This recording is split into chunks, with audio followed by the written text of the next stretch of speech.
Now, for those who are new, you find that it is there's a S and then there's a small n. All right, so Sn1.1. That means Sn stands for Sutta Nipata. So it's a big S and a small n. Sometimes you see a big S and a big N. Right? So when it is a big S and a big N, that becomes the Samyutta Nikaya. Right? That's the connected discourses. Whereas small n would refer to the Sutta Nipata. So we know this is the first discourse in this collection called the Sutta Nipata. Now, the Sutta Nipata is actually a book in the Kudaka Nikaya. All right, so those of you who are familiar with the Theravada Pali Canon, you'll know that we actually have got 5 main collection of sutras or suttas. Yeah, the first one is of course the long discourses, the Dika Nikaya. Then you have got the middle length discourses, the Majjhima Nikaya. And then you have got the Samyutta, which is sometimes translated as connected discourses. And then you have got the Anguttara Nikaya, which is the book of gradual sayings. And finally, you have the fifth collection, which is called the Kudaka Nikaya. Now, sometimes the word Kudaka has been translated as the minor collection, but actually it is not really minor in the sense that you have 15 to 18 different texts. If you are looking at the Burmese version of the Tipitaka, they have got 18 texts in this Kudaka Nikaya. Whereas if you look at the Thai and the Sri Lankan, then they're talking about 15 texts. Now, some of these texts, I'm sure you are all very familiar. I'm sure you have all heard of the Dhammapada. So that's found in the Kudaka Nikaya, in the 5th collection. Likewise, I'm sure you have heard of the Udana, which is the utterances. And then you have got the Theragata, the utterances of the enlightened saints, the monks and the nuns. So it's also there. The Jatakas, for example, the birth stories of the Buddha. So that's also found in the 5th collection. And then I'm sure you're familiar with the stories of Petas, called the Petavatu. So that's also found in this collection, as well as stories about the Devas, called the Vimanavatu, is also found there. So they are altogether, there are actually 15 books, and the Sutta Nipata is one of the 15 books in the Thai and Sri Lankan edition. But of course, as I say, if you refer to the Burmese, then they've got 18 books. So there were 3 additional books. You may or may not have heard of it. It's called the Neti Pakarana and the Petako Padesa. And the third one, maybe you have heard of it, it's called the Milinda Panha, Questions of King Milinda, the famous dialogues between the Greek king, King Menander, who eventually became King Milinda, and the famous Buddhist monk Nagasena. Right? So that's Milinda Panha. It's also included in the Burmese version of the Kudaka Nikaya. So that's why they have 18 books. So today we're going to look at the one of the 15 books or 18 books, depending which version you want to follow, in the Kudaka Nikaya, which is called the Sutta Nipata. All right. So what is the Sutta Nipata? Sutta Nipata actually is, when translated, it means the discourse collection. Nipata means collection, right? So you can call it the Sutta or the discourse collection. And actually in the Sutta Nipata, you have got 71 short suttas divided into 5 chapters. Now, what is unique about the discourses or suttas in the Sutta Nipata is that many of them, in fact, most of them are actually in the form of verses, like poems. All right, some have got poems and stories, so we call it prose and verses. All right, so that's unique about the Sutta Nipata. Now, the Sutta Nipata is also unique in the sense that scholars believe that it is one of the oldest parts of the Pali Tipitaka. All right, it's one of the oldest part of it. Okay, so there are of course also many translations. The one that I've given to all of you is actually a translation by Venerable Bhikkhu Bodhi from his book. What is of his book is called the Sutta Nipata, an ancient collection of the Buddha's discourses, together with his commentaries. So if you are really serious and interested to read more about the Sutta Nipata, this is an excellent text. All right, it's pretty voluminous. Right? It's let's see how many pages. It's 1,612 pages. So you can read that, and what is important is that you also get to understand the commentaries which Venerable Bhikkhu Bodhi have very expertly translated and explained in that text. Okay, so there are also other translations. I think the other popular one, which you will find on the internet, is by Bhikkhu or Ajahn Thanisaro. All right, it's also called Sutta Nipata, the discourse group, and this is actually distributed free of charge.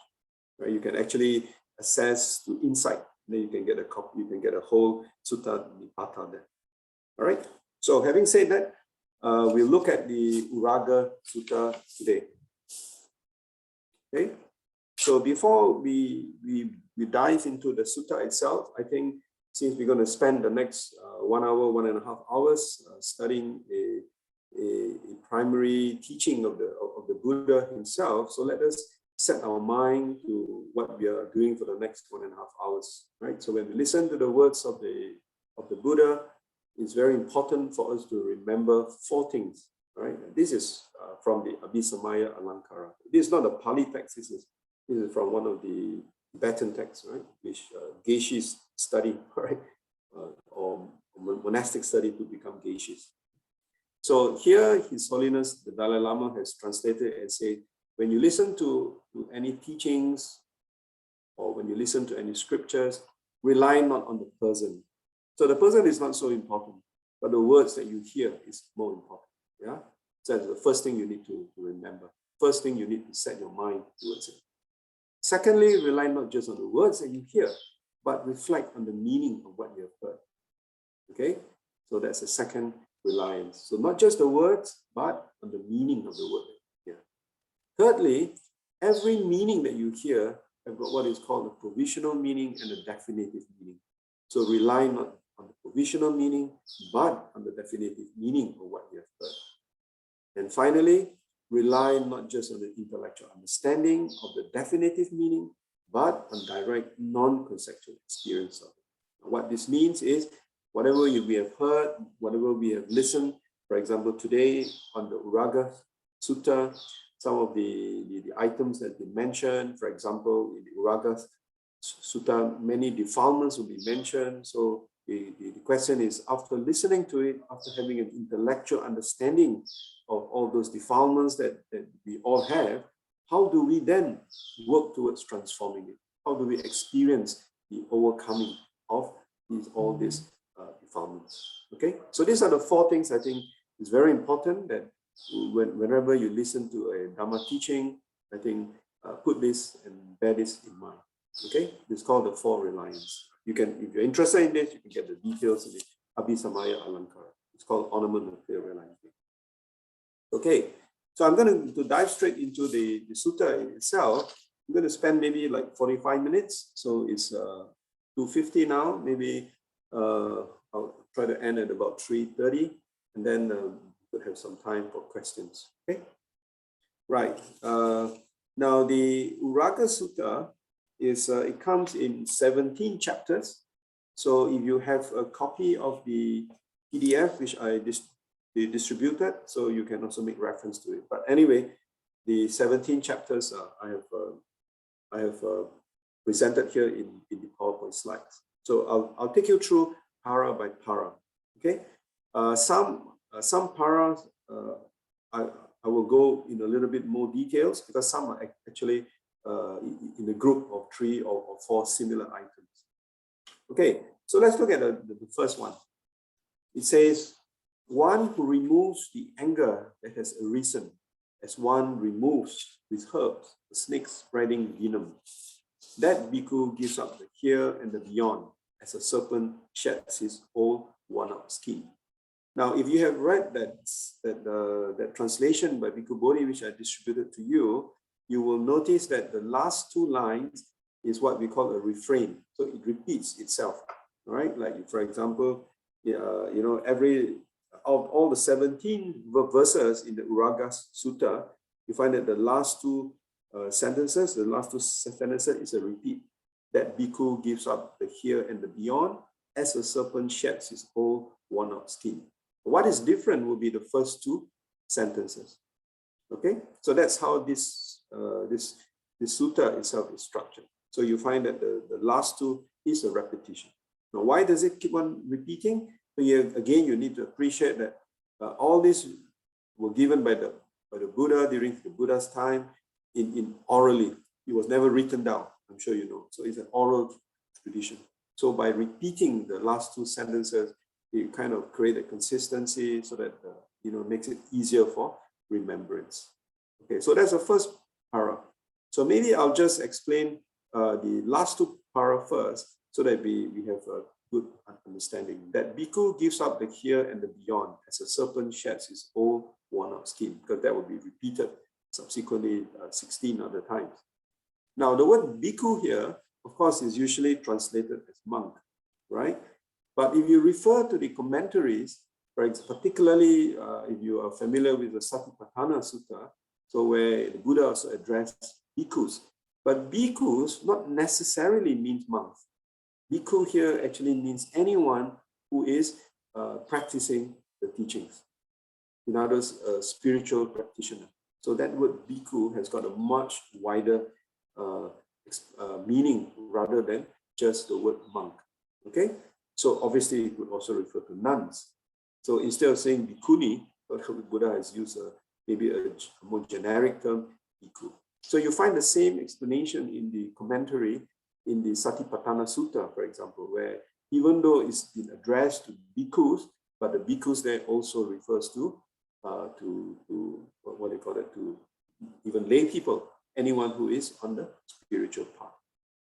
So Venerable Nyanaponika has also did a commentary on the Uraga Sutta. So he also explains that the word bhikkhu need not necessarily refers to monks. So it refers to, for example, to all of us here who are trying to practice the Dhamma.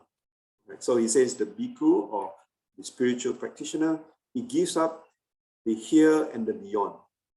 Okay, so later on we will see what is meant by giving up the here and the beyond. Giving up, of course, in the Buddhist tradition, we talk about renunciation, right? About giving up. So what is the here and the beyond? The here refers to our present existence, our present birth as a human, for example.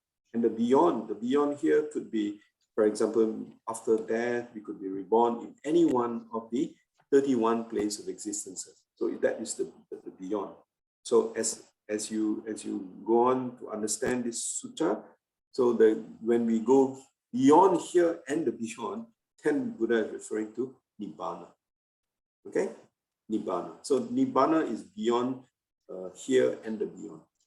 Right. So that is what is meant there. Then it says, as a serpent shed its whole worn-out skin.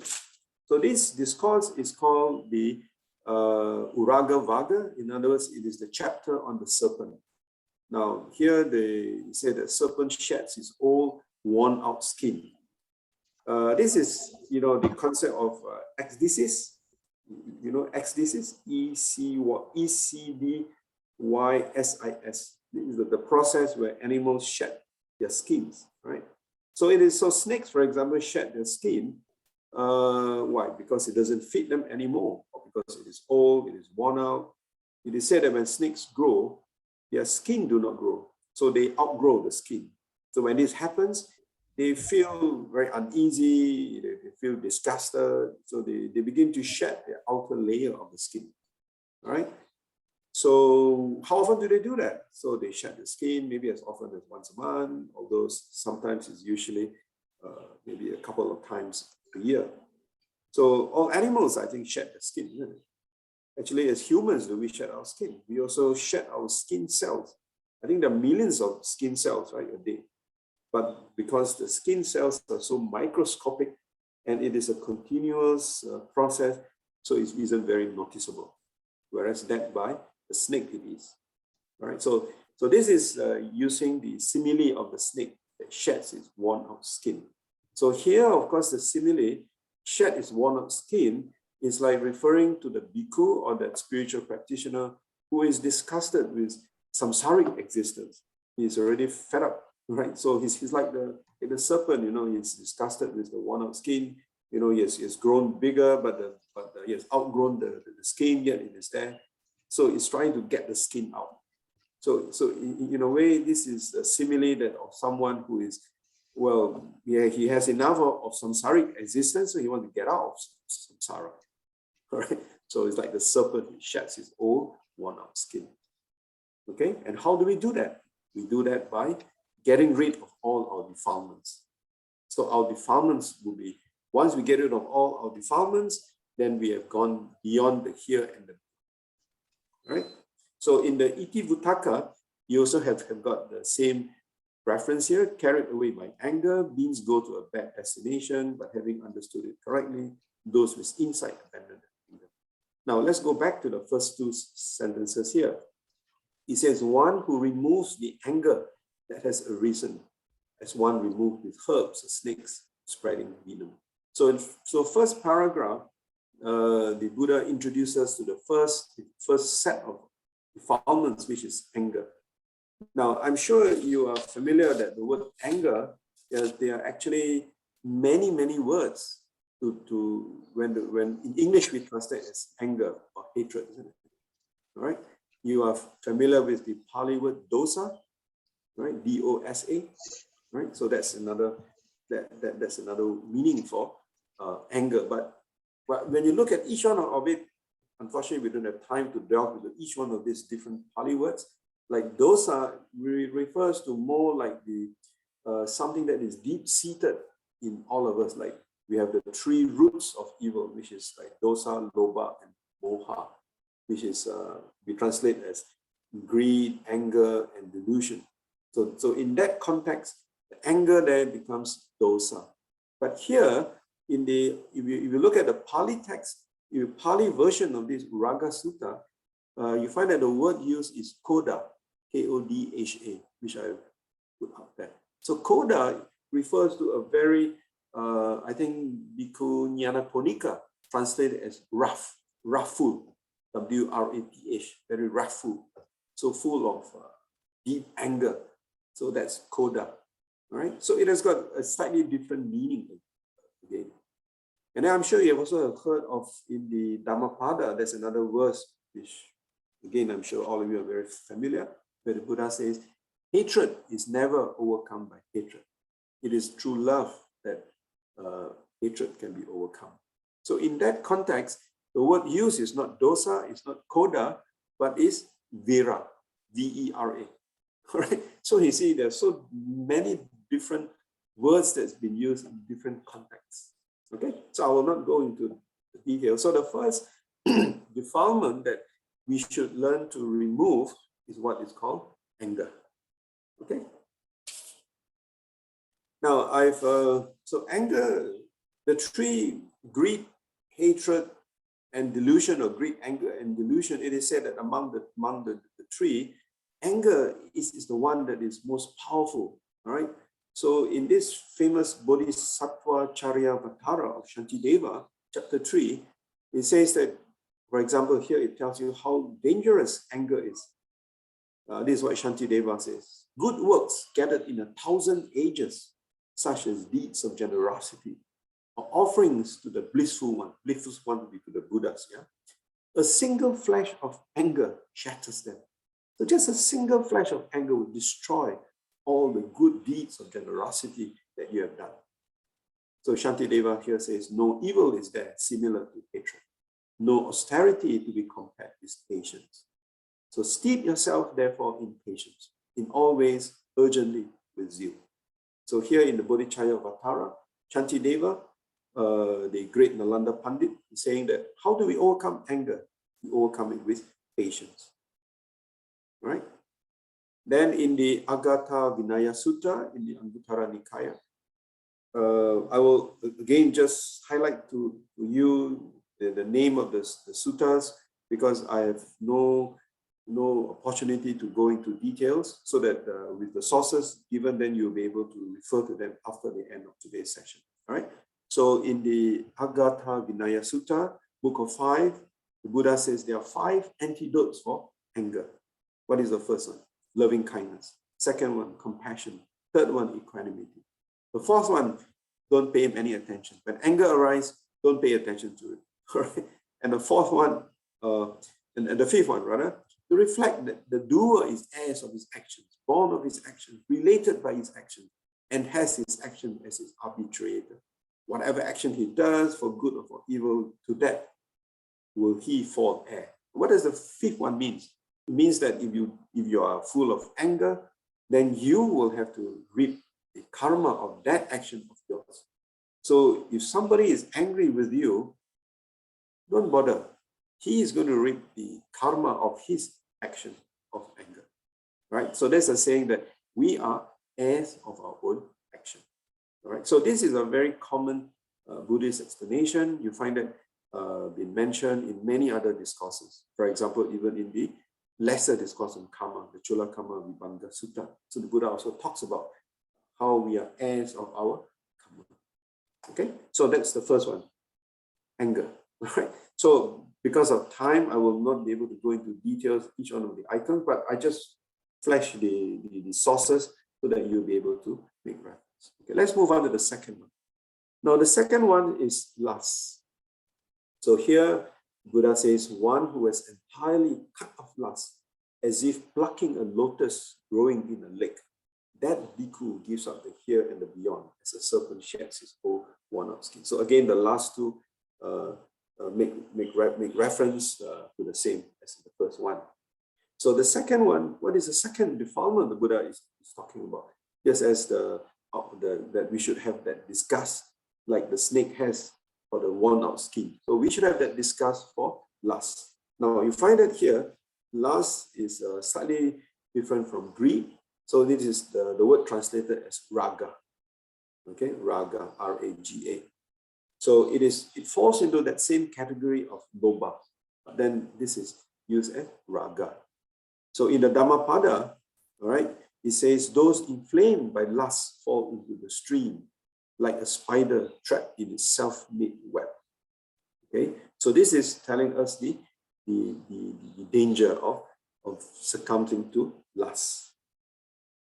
Now, for lay people like all of us here, how do we ensure that we don't give in to lust?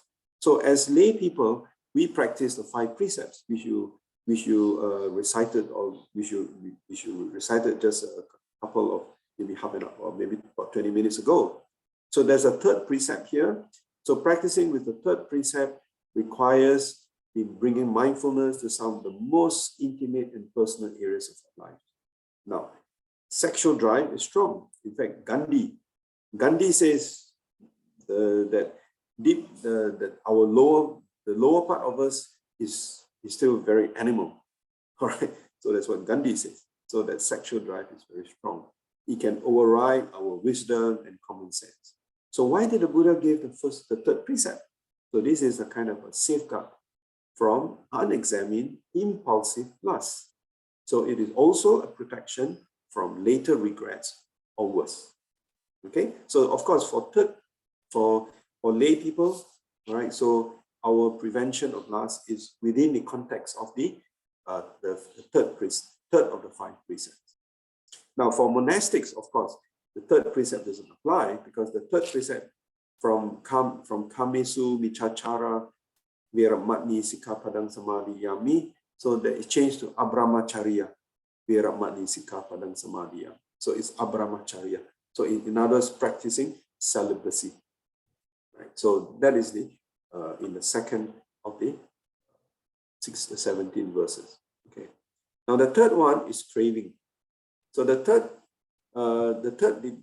defilement, that one who has entirely cut off craving, having dried up its fast-flowing stream. So craving is like a powerful stream, you know. So as long as we have that craving force, it is that power that actually causes us to be reborn life after life. Okay, So in the Iti Vuttaka, I've given you the quote here. He says that with craving as a partner, a person wandering on this long journey does not transcend samsara, with its becoming thus, becoming otherwise. Right? So what is it that makes us reborn again and again in samsara? It is our craving. Right? And what do we crave for? Right? So it is said that we have three forms of craving. We crave for sensual pleasures, we crave for existence, and we crave for non-existence. Now, these three explanations are found in many suttas, right? So what is craving for sensual pleasure? For example, craving for whatever that is pleasing through any of our five senses, isn't it?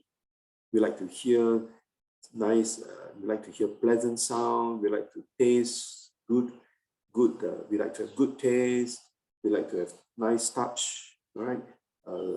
Hearing, smelling, seeing, right? Touching, smelling. So all the five senses. So craving for sensual pleasure. So this is kama tanha. Now this craving for sensual pleasures also takes us to the next level by craving for existence. Now this is primarily based on wrong views, right? In the first discourse of the long discourses, the Brahmadala Sutta, Buddha talks about about 62 types of wrong views. And one of those wrong views is to have that view that when we die, we'll be reborn in another place forever and ever. Right? That we live forever, like an eternal heaven. Right? So there's craving for existence. So many people who believe in the God religion, right? They believe that when they die, they'll be either in union with God, or they'll be born in heaven and they live forever. Right? So the Buddha says that's a form of craving. And even the heavens are impermanent. They're subject to change. They are not permanent. Right? But there's a form of craving. What is craving for non-existence? In Pali, it's called vibhava tanha. This is when, again, based on that wrong view, or that michaditi, that view that maybe this is the only world, that when at the end of this life, there's going to be no other existence. Right? So maybe you're so unhappy in this world. People who commit suicide, for example, things that if they commit suicide, that's the end of all their problems. Yeah. So it's a form of a craving for non-existence, that they believe that when they die, that's it, all the problems solved. But from the Buddhist perspective, it's not solved because you have that craving, and craving is a form of energy. All right, so it will condition you to be reborn in different realms of existence. Okay, so well, this is a topic by itself. So I'm just introducing you that the topic of craving. So in the Uraga Sutta, the Buddha says the third defilement that we should try to control will be our craving, because craving then will lead to attachment, isn't it? So that's another subject in the Paticca Samuppada, in the dependent origination, where it says tanha pacaya upadana. Right, the craving will condition attachment. Okay, so tanha pacaya upadana. So it's a cycle. Right? That's why it's called dependent origination. Okay, so craving becomes the third defilement mentioned here.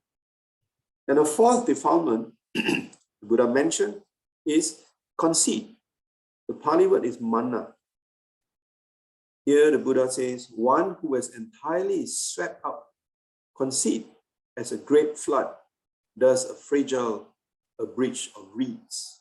That bhikkhu gives up the here and the beyond as a serpent sheds its whole worn-out skin. Okay, so in the Iti Vuttaka again, I've extracted this quote where it says, because they're intoxicated by conceit, means go to a bad destination. Conceit you can translate in as a pride, or that ego concept. Yeah.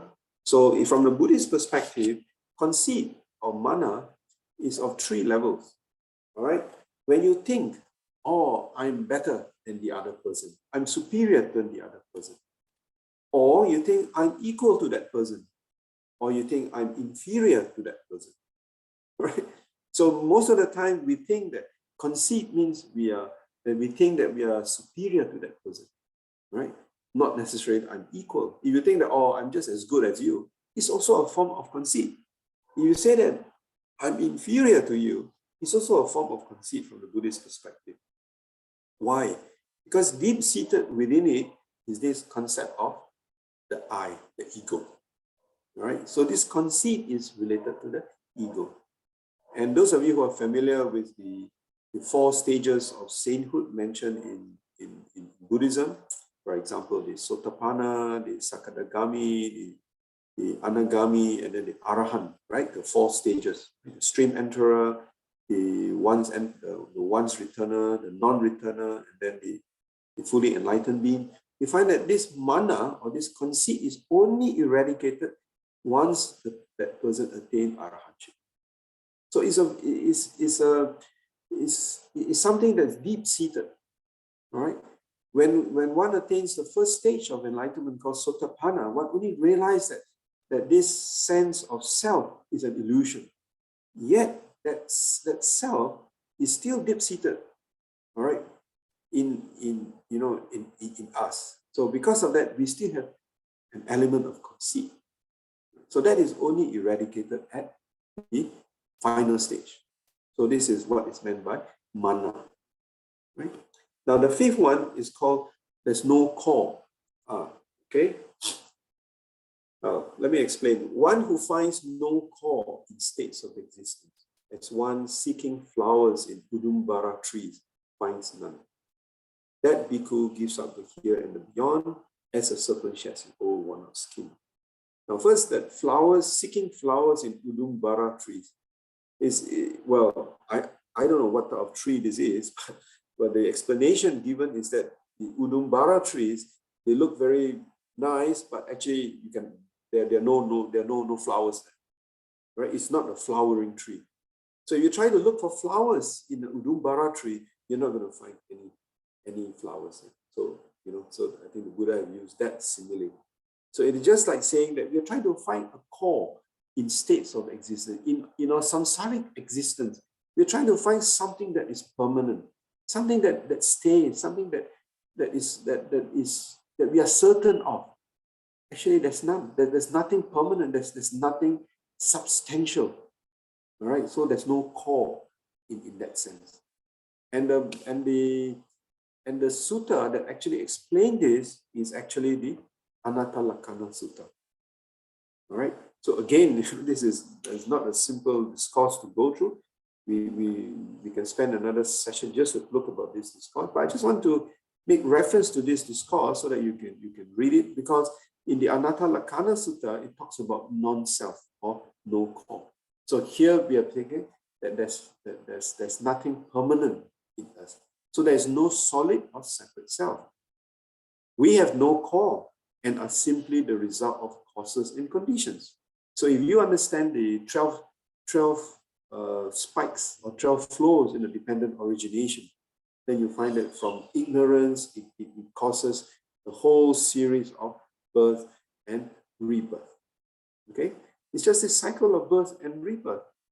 There's nothing core. And later on, you find that in the Untitled Sutta, it also takes that everything is just aggregates, 5 aggregates. Right? So again, there's another topic that we can discuss. So impermanence describes how things are. Non-self describes what they are. If it is a true self, it needed 3 components. Now, this is what this discourse, the second discourse the Buddha gave, is all about. So here the Buddha makes use of the 5 aggregates. I think you're all familiar with the 5 aggregates, right? The aggregate of form, of body, and the aggregates of mind. There are 4 aspects to mind. Now let's take the aggregate of body, as explained in the Untitled Sutta. Buddha says this body that we have, this form that we have, is it mine? Is it really your body? Is it a true self? Is it a core? Is it really your body? All right. So you ask yourself 3 questions. Do you have complete control over your body? Can you tell your body don't grow old. Please stop growing. All right, can you tell the hair on your head, please don't turn white? You can't. It turns white, right? So that's the body, the 5 aggregates, right? Then the aggregate of mind, one of it is, for example, perception, sanya, which is memories. Can you control your memories? Oh, again, we can't. We don't have complete control on our memory. As we get older, things that we want to remember, sometimes we cannot remember. All right? No matter how much ginkgo you try to take, eventually you find that you're not able to remember.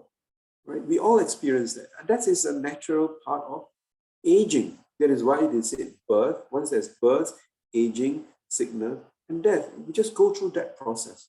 All right? So likewise, our sanya, our perceptions, you find that we have no control, just like our body. So we have no complete control over body. When you have no complete control over the body, can you say that it is permanent?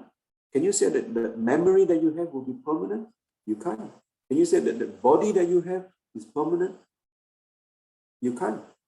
When it is not permanent, when you have no control, then the Buddha asked the 5 monks in the Untitled Sutta, if it is something that you have no control, if it is something that continuously change, is it dukkha or not dukkha? Is it satisfactory or unsatisfactory? Then the monk says it's unsatisfactory. If it is something that you have no control of, can you say it is mine? Can you say it belongs to me? Then you can't. All right. So that's our. So what we are just an aggregate. So we cannot say that we are a core. There's no core. So you understand this sentence if you read the Anatta Lakkhana. So as nothing in our psychophysical experience. So psychophysical experience is our 5 aggregates. Okay. The psycho will be the mental aspects, the 4 aspects of mind, which is in Pali is called nama. And then the physical experience will be the form or the rupa. So we said, what are we? We are actually just nama, rupa, name and form of mind and matter. All right. So in that mind and matter, nothing is permanent. Nothing you can control. All right. And because you can't control, all right, that happiness, that vedana, that feeling that you have, pleasant feeling. Can you say, look, I only want to have pleasant feeling, not unpleasant feeling? Again, you can't. Right? So because you can't control, even that pleasant feeling becomes dukkha. So you cannot even control that feelings which arise and then fades away. Is that you? Can you consider as belonging to you? You can't.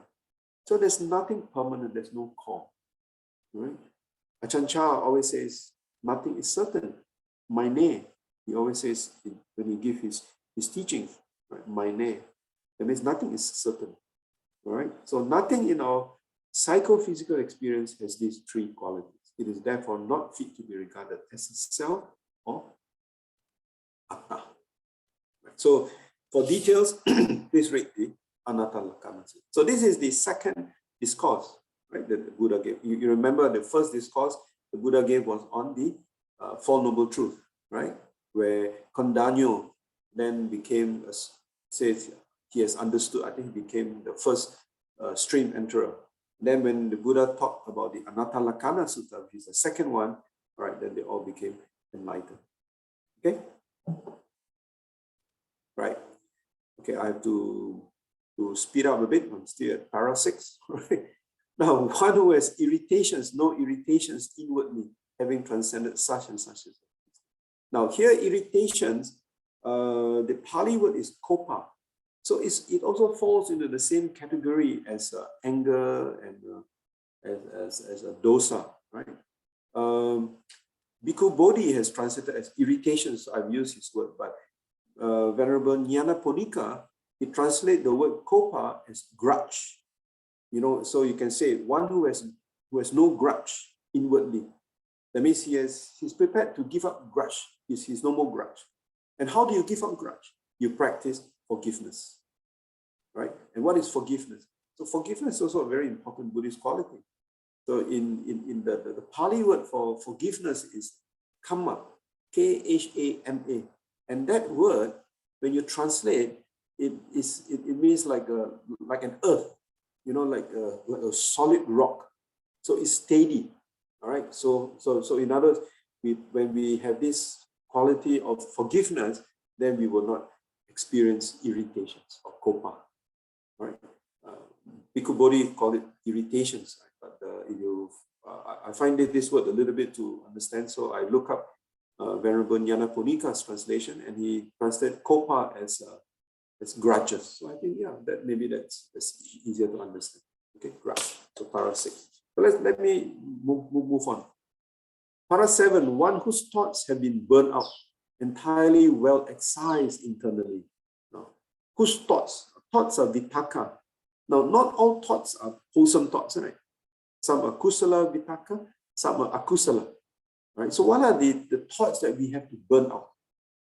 The thoughts that we want to take away. In other words, thoughts that needs to be burned out are the thoughts which are defilements. Okay, and here the commentaries explains 9 types of thoughts.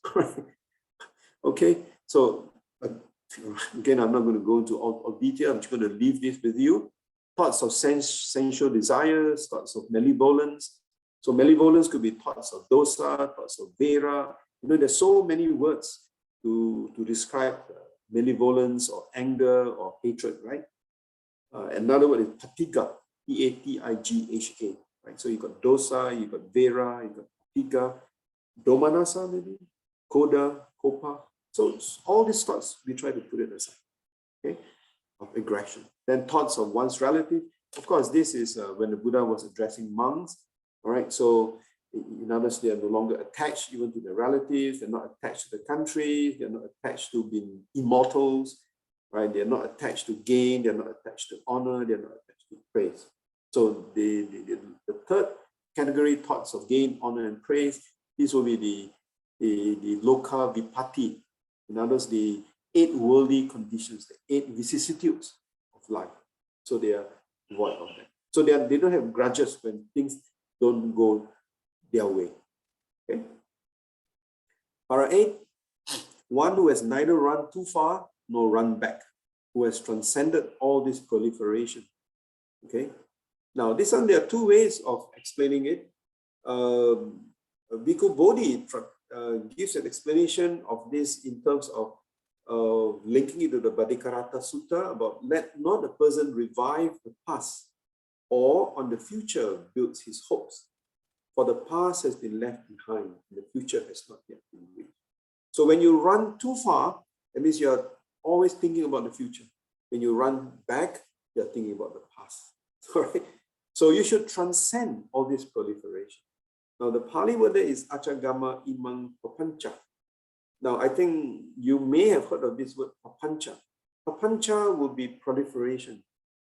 Ideas that we keep on generating in our minds. So that is called papancha. Concepts, right? Concept papancha. So we transcend all these concepts.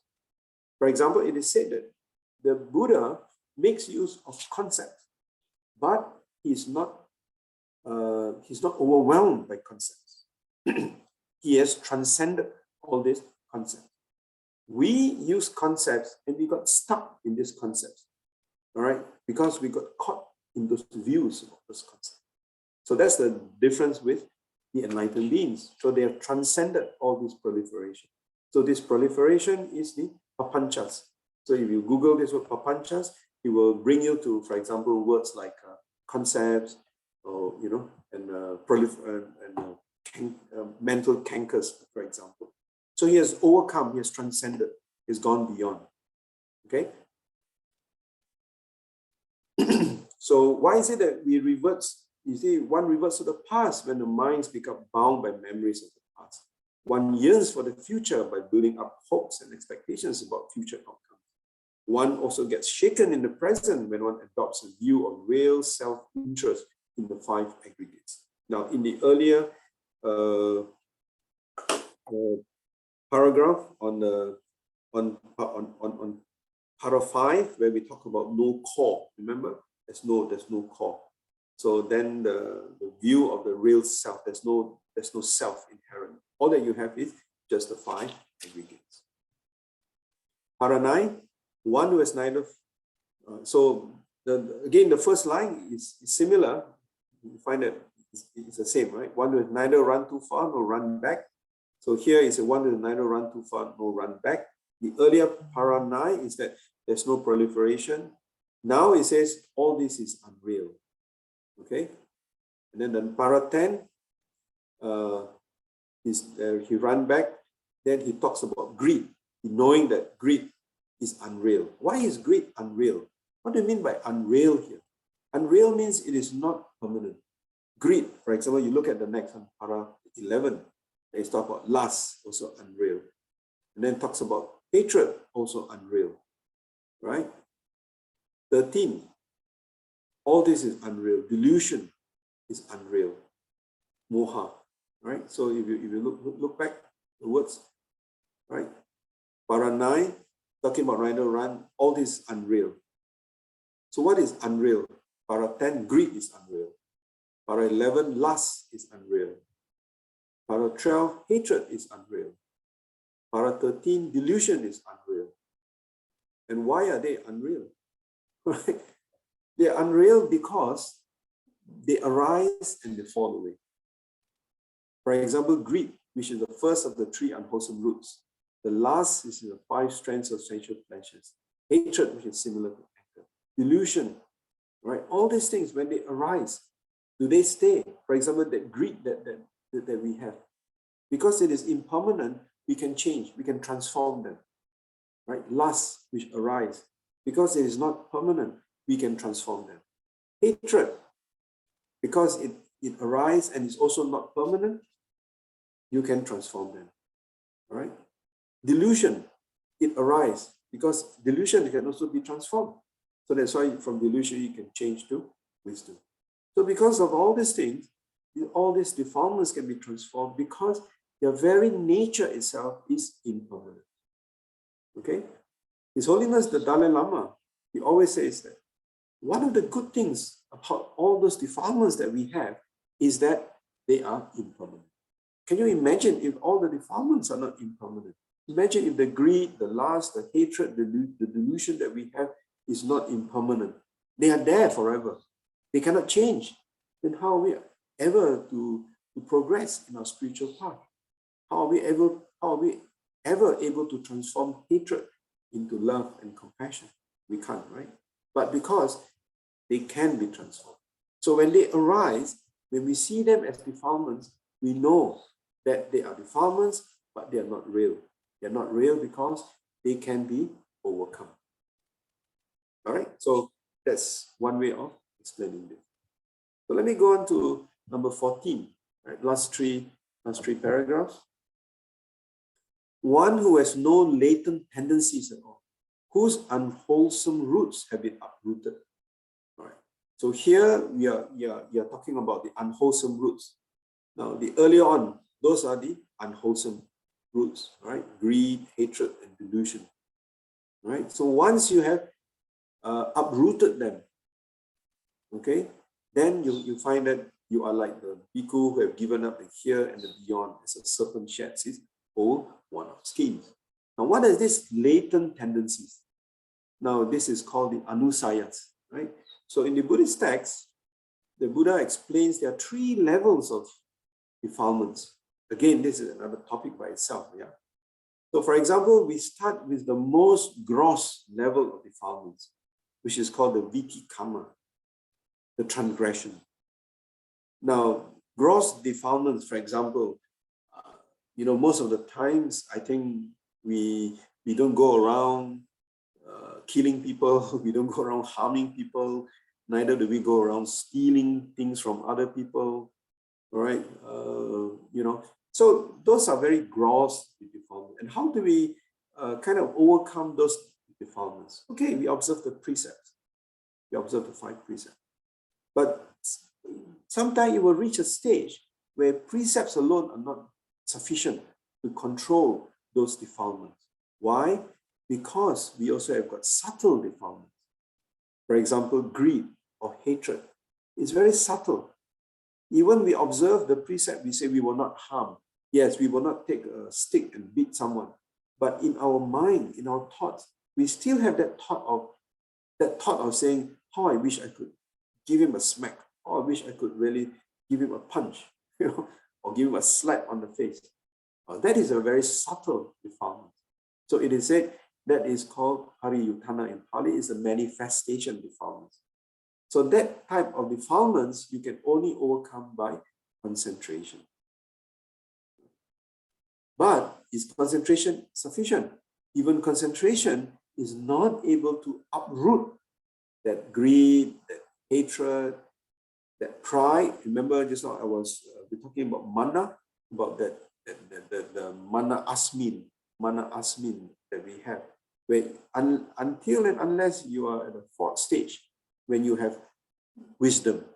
So that asmi, mana, the what do you call it, the mana, the pride, that is called a dormant defilements. That is even much deeper in our subconscious than the subtle defilements. That can only be overcome through vipassana, through insight.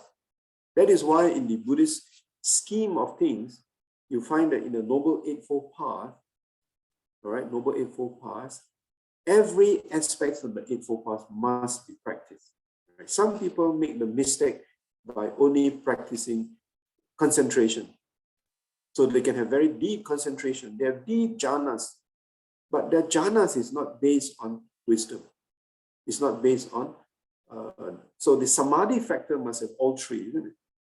It must have concentration, it must have mindfulness, it must have effort. And it must be rooted in right views. It must be rooted in right views. So you don't have that roots of right views in your samadhi factors, the three samadhi factors, then the dormant defilements will continue to remain there. All right? And that can only be overcome by wisdom. So that's why you have got the sila, samadhi, panya. All right? So you can see there's a different permutations of how you can look at this sila, samadhi, panya. Right? So it's transgression, manifestation, and tendency. Okay, let me just try to complete one or two more. One who has no states born from distress as a condition for returning to the near shore. That bhikkhu gives up the here and the be. What is this stress? What is this nearer shore?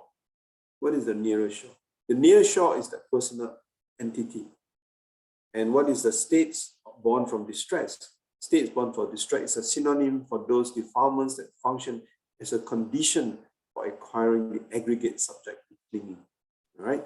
Because of cravings, the earlier defilements that we mentioned. So one who does not have any such defilements because they have been abandoned by the noble path gives up the here and the beyond. So that is only possible if you have eradicated the latent tendencies, the one right at the top.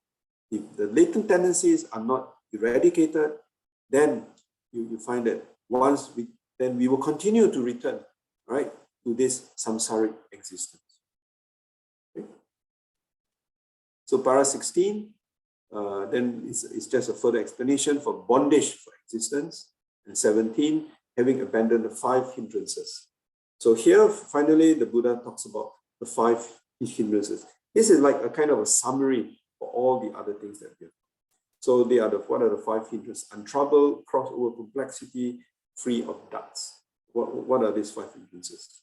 Now, again, we do not have time to go into the 5 hindrances, but if you're interested, then there is a discourse called the Avarana Sutta, a discourse on obstacles, right? You can read that. But if you find that is too heavy, one way of understanding the 5 hindrances is to look at the simile for the hindrances.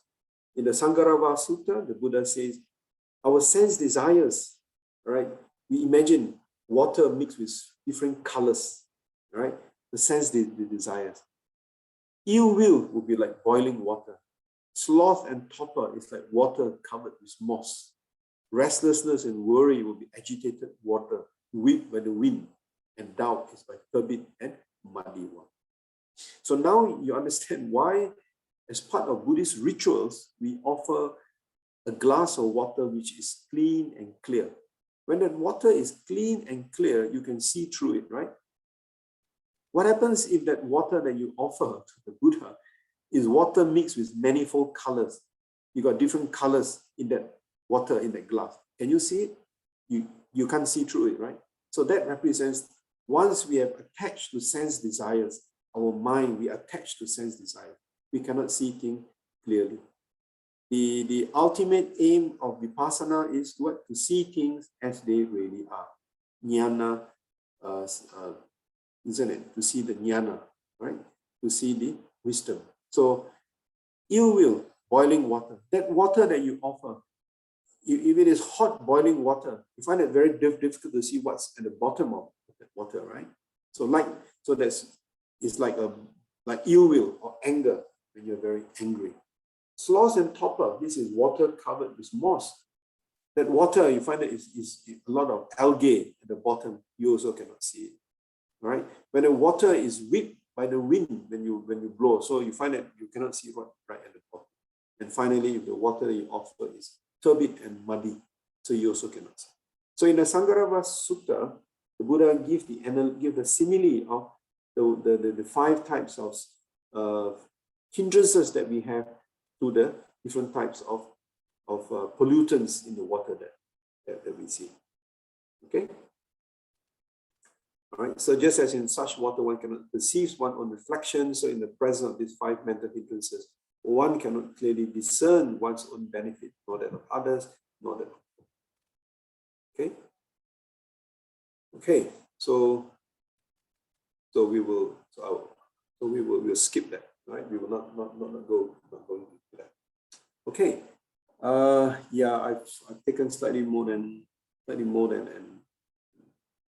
less than an hour, but I think we have until 4. So if you have any questions, right, I'll be quite happy to respond. But as you can see, this course itself, we can actually cover in 17 sessions, right? Because each session, like on anger, right? So we can discuss what is the definition of anger, how do we overcome anger, what is the Buddhist approach, right? There are different discourses. For example, the Sabhasava Sutta talks about 7 methods how we can overcome for example, one of it being anger. Then another, the discourse, the Santana Vibhanga Sutta talks about how we can overcome the defilements in 5 different ways. So there are different perspectives of looking at one particular defilement, right? But today we're trying to cover everything. So I hope that you would take the opportunity to do further research and study on the sources that I've given you in these slides. Okay, thank you. So John, it's back to you. You want to, in case there are any questions?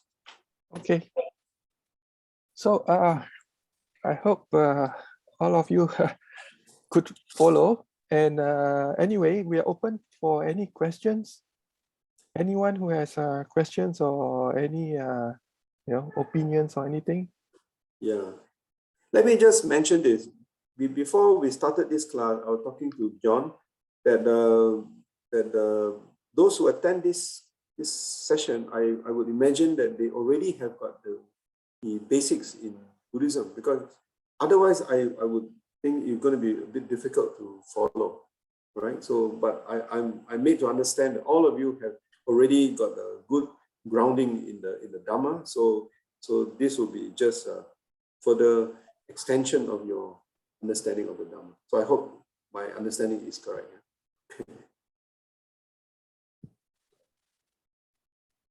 Okay, do you have any questions?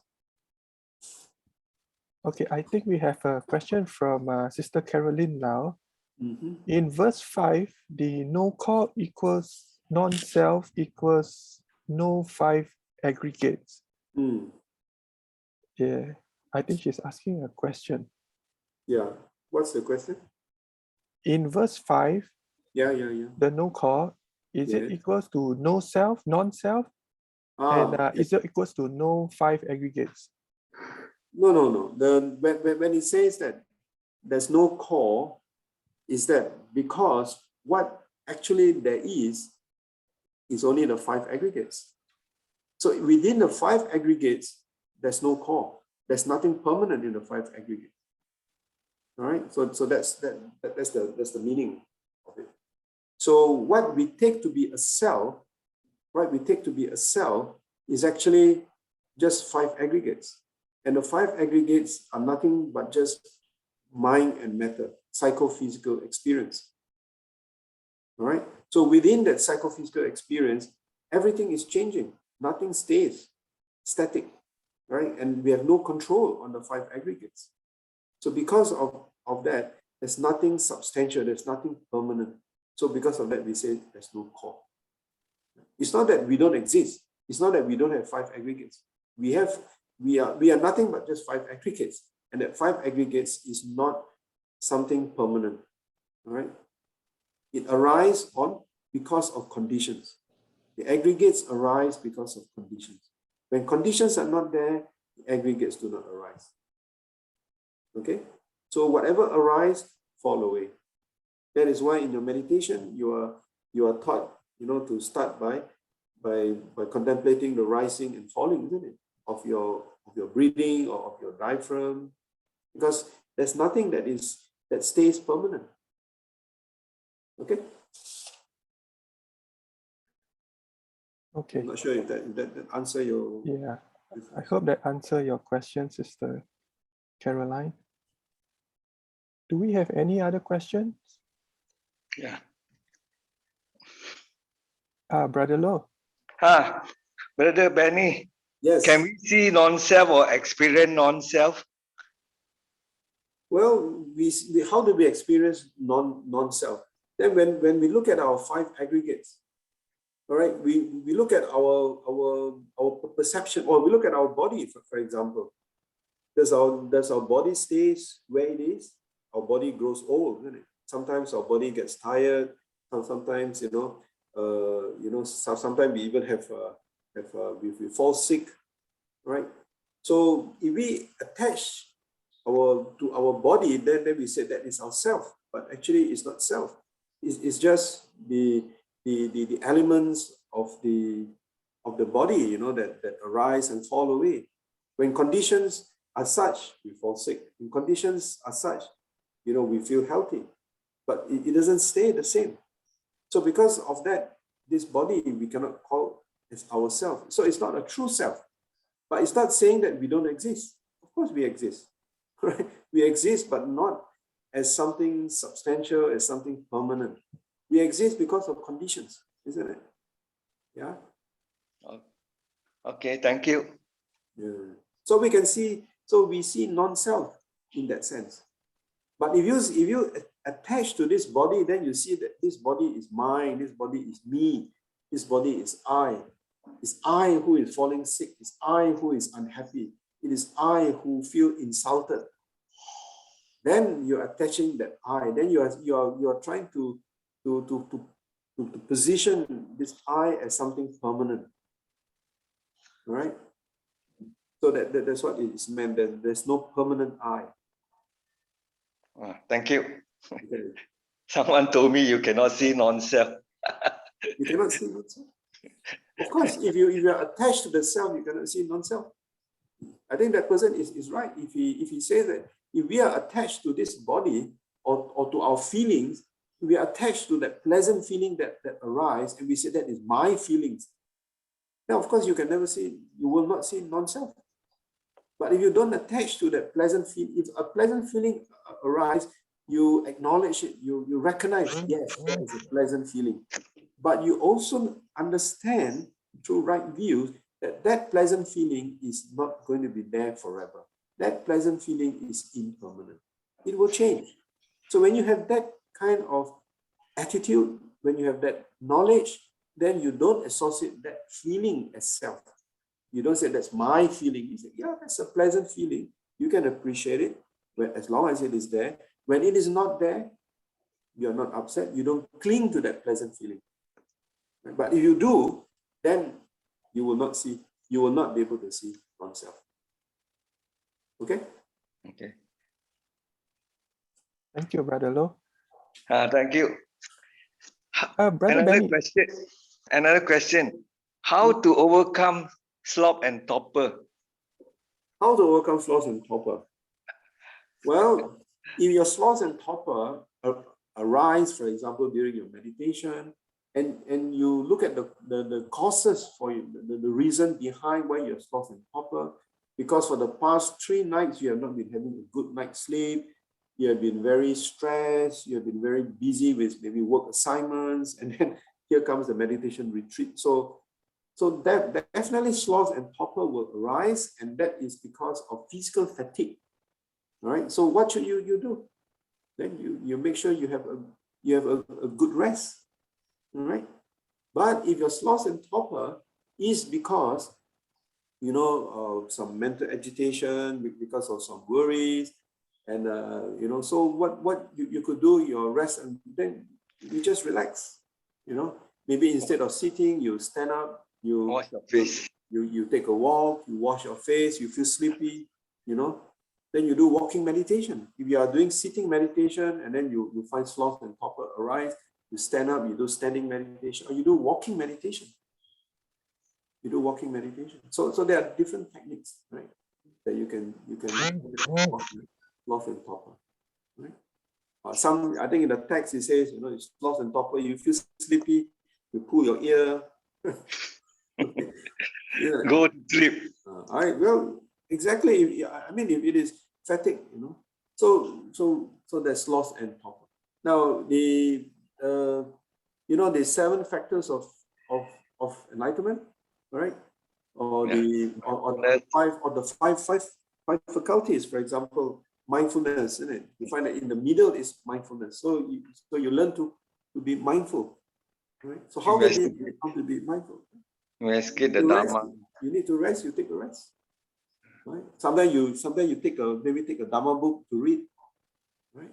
And then after that you're okay. Then you sloth and torpor. The other side is restlessness and worry, isn't it? Right? Restlessness and worry. When you get agitated, some people too agitated. So that's also the other extreme. Okay, thank you. Right. We have a question from Guat Cheng. In verse 7, his thoughts have been burnt out, similar to Visakara in Uganda Gata. Say again. In verse 7, yes, his thoughts have been burnt out, similar to Visankara in Udana Gata. I'm not sure that I understand the second part.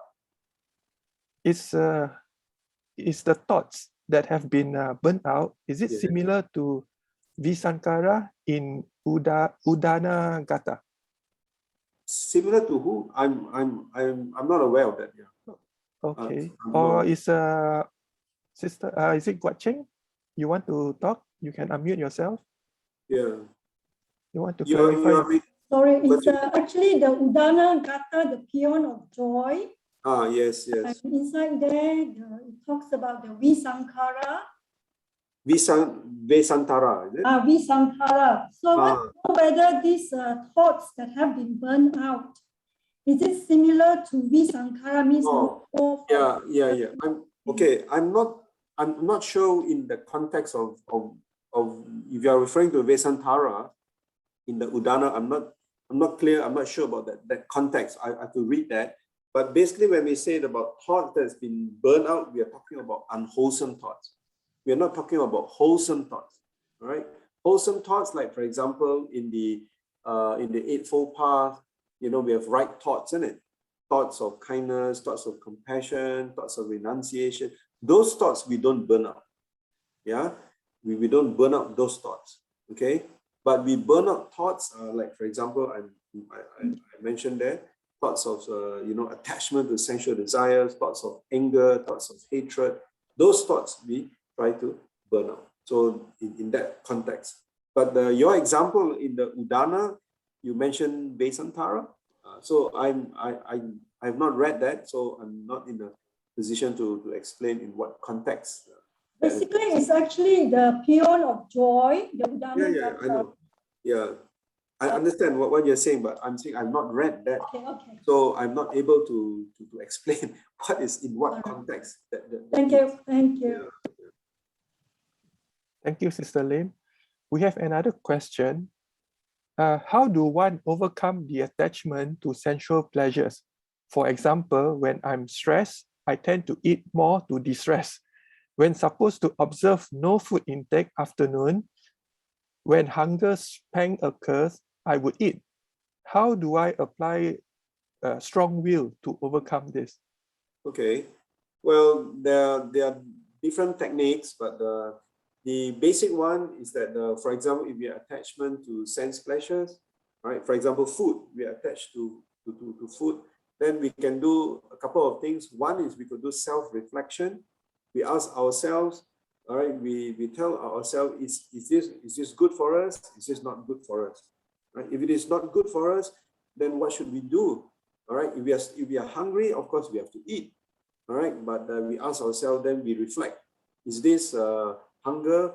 Are we really hungry? All right, or is it just a thought that we think that we are hungry? So we can do some form of self-reflection. All right, that is if, for example, that attachment to food is not it has not turned into a medical problem.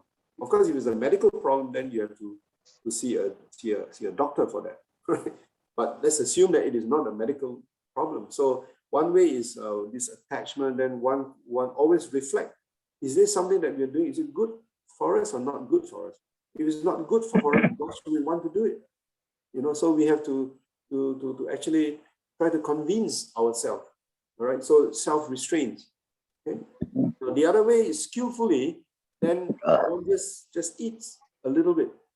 All right, and then we just put enough food on our plate, and we tell ourselves, look, that's it, and that's so some form of discipline will have to come in. So we have to discipline ourselves. All right. So the word they use is samvara. So in other words, we have restraint. So we restrain ourselves. Okay. But as I said, Thank you. Thank you, Brother Benny. Yeah, if it's a medical case, then you have to see a doctor. Right? Okay. Okay. Another question, is wholesome thought considered papancha? Prapancha. Yes, wholesome thoughts. If we are attached to wholesome thoughts, then yes. But if they are wholesome thoughts and they are rooted in right views, for example, we may have a wholesome thought, we want to help someone. We want to do dana, all right? But then we start thinking, how can I do dana so that I will be the number one in terms of giving dana, so that I can be better than everybody doing dana. So then we start thinking of other thoughts which tends to dilute the initial good thoughts that we have. So we should not do that. All right. If we do that, then it becomes mental proliferations. Right. Okay. So that is why, like, for example, to do good, right? Like, for example, dana, right? So that is why in the teachings that they make a distinction between dana and chaga. Isn't it? When you do dana, it's a good act, right? But there are other thoughts, I can, I do dana, but I'm jealous of somebody else who also do dana. So I want to be the chief donor, for example. So that will lead to a lot of mental proliferation, and that wholesome thoughts will eventually will get diluted, right? And it may even be unwholesome eventually. Okay, so we have to be very, very cautious about the thoughts that we have, even wholesome thoughts which arise. Okay, I hope that answered your question. Do we have any more questions? If no, then we will go ahead and proceed with the sharing of merits. Okay. Any more questions? Okay, so Brother Benny, would you like to lead us in sharing of merits for today's session? Well, you can go ahead. You can go ahead and do your usual one. Okay, hold on. Okay, again, before we end, let us share these merits that we have gained from this session today. Let us prepare ourselves again by relaxing the body and calming our minds, free ourselves from distraction, and be mindful of the present moment. Brother Beyond, you want to stop your recording first? Okay, sure. Hold on.